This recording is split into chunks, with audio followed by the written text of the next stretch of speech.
thousands of comments and drew maps that reflect people and communities, not politicians and their preferences. That's not just good governance, it's a model for the nation. Some point to Texas as a justification for this proposal, but California doesn't follow. We lead. We don't mirror dysfunction, we set the standard. Former Governor Arnold Schwarzenegger called gerrymandering the cancer of politics.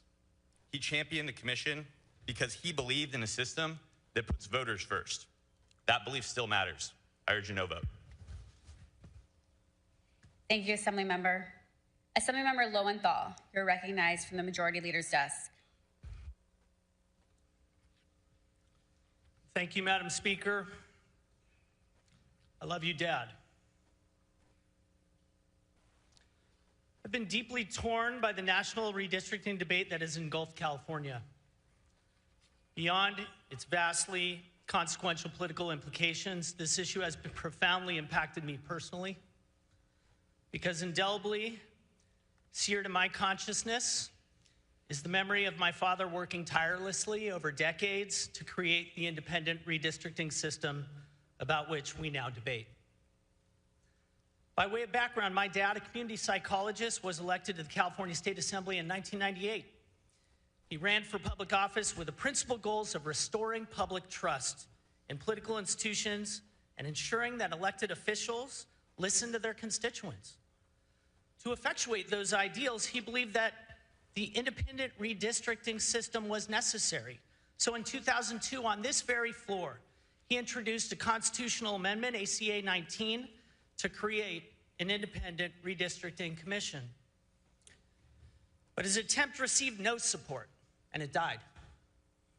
Undeterred, he reintroduced the independent redistricting commission concept once again in the Assembly, but that effort too failed. And then in 2006, as a state senator, he reintroduced the concept as SCA 3, and for the first time ever, the concept of independent redistricting passed one of our bicameral bodies. However, as described by Common Cause, quote, somewhere in the 1-minute walk from the Senate clerk's office to the Assembly clerk's office, SCA 3 was lost for just long enough to miss key deadlines to keep the bill alive. The SCA's failure was devastating, but my dad's unwavering effort paved the way for the electorate to adopt an independent redistricting commission 2 years later. But his work did not end there. Upon going to Congress in 2012, the first piece of legislation he introduced was H.R. 2978, the Let the People Draw the Lines Act. This legislation would have required that all states establish independent redistricting commissions. Tragically, the legislation was met by political headwinds and died. But despite that, my dad pressed forward on his quixotic request to establish reform on a national level because he knew that a system in which some states had districts drawn independently and others don't was fundamentally unfair. Because Congress refused to hold a vote on his measures, he commenced advocating for reform in the courts. In 2015, he led an amicus brief in support of Arizona's right to form an independent commission. And then in 2017, he led an amicus brief in Gill versus Whitford, which he asked the Supreme Court to declare political gerrymandering to be unconstitutional. Although the court did not do so, Justice Kagan, in an opinion by Justices Ginsburg, Breyer, and Sotomayor, cited my dad's brief, writing, "The congressional brief describes a cascade of negative results from excessive partisan gerrymandering, indifference to swing voters and their views, extreme political positioning designated to placate the party's base and fend off primary challengers, the devaluing of negotiation and compromise, and the impossibility of reaching pragmatic bipartisan solutions of the nation's problems." I vigorously agree with the evils of gerrymandering described in my dad's brief and cited by Justice Kagan. That notwithstanding, because Texas has now shamelessly affected the national balance of power, our nation's democracy is faced with the exigency of existential dimensions. If unaddressed, Texas actions which occurred without the vote of its populace will disenfranchise Californians. And we must not allow Californians' voices to be silenced. It is imperative that Californians have a voice in selecting the political party that controls Congress in 2026. The most fundamental concept in our democracy upon which the collective value system is predicated is fairness. When Californians vote in 2026, our votes must be made on a level playing field. This constitutional amendment ensures that we have that balanced field. We must all continue to press Congress to create a national system that eliminates unconstrained political redistricting. But until that occurs, fair representation for Californians cannot exist without this measure. So today, I proudly join with my father, the architect of this commission, in urging its temporary suspension. I respectfully ask for your aye vote on AC1E. Thank you, Assemblymember Quirk Silva, you are recognized. Thank you, Madam Speaker and members. I also stand in support of ACA 8. Colleagues, we are living through a dramatic and historic moment, a moment to stand up for our democracy, one that will shape our future for generations. Across the country, we have witnessed efforts to manipulate district lines, not to represent people, but to cling to power, to silence communities, and to steal representation. We saw this in Georgia, where 3 congressional seats were taken midterm through redistricting. We see it again in Texas, where 5 seats were carved out at the request of President Trump, all without giving voters a voice. But here in California, we have chosen a different path.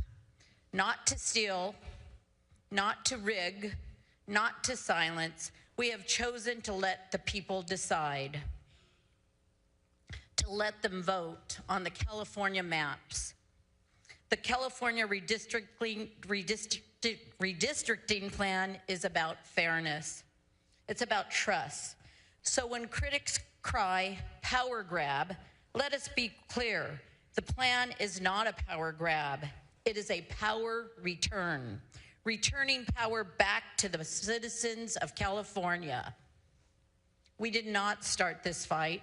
We did not force this issue. It was forced upon us by a president who has threatened, cheated, and tried to steal congressional seats to cling to power. Do not waste your breath scolding those of us who refuse to roll over for partisan maps that divide our communities. A bully, and yes, our president acts as one, uses power to intimidate, to harm, and to cheat. He has shown a pattern of refusing to accept the results of free and fair elections. In 2020, he falsely claimed victory. When he does not get what he wants, he shouts, he insults, and lashes out like a spoiled child. If you claim to care about justice and fairness, then answer this. Where's your outrage when states silence voters by carving up districts for partisan gain? Where is your outrage when working families, seniors, veterans, and marginalized communities are pushed to the sidelines, as they will be with the president's new executive order just this week to prohibit mail-in ballots? My colleague from San Diego says actions speak louder than words. On this point, we agree. California's action is clear. We are showing the nation how to rise above partisan bickering and to stand for democracy. We are showing that the people, not the politicians, should choose their representatives. We will not stand idly by as a bully screams and threatens. We will fight every step of the way to protect our democracy. Why? Because this is what our nation was founded on. History will remember that when democracy was tested, California chose fairness, transparency, and the people's voice. You can whine and complain, or you can stand with democracy, but you cannot do both. As President Lincoln reminded, Aye, Gonzalez. Aye, Grayson. Aye, Grove. No, Hurtado. Aye, Jones. No, Laird. Aye, Limon. Aye, McGuire. Aye, McNerney. Aye, Menjivar. Aye, Nilo. No, Ochoa Bog. No, Padilla. Aye, Perez. Aye, Reyes. Aye, Richardson. Aye, Rubio. Aye, Ciarto. No, Smallwood Cuevas. Aye, Stern. Aye, Strickland. No, Umberg. Aye, Valadares. No, Wahab. Aye, Weber Pearson. Aye, Wiener. Aye.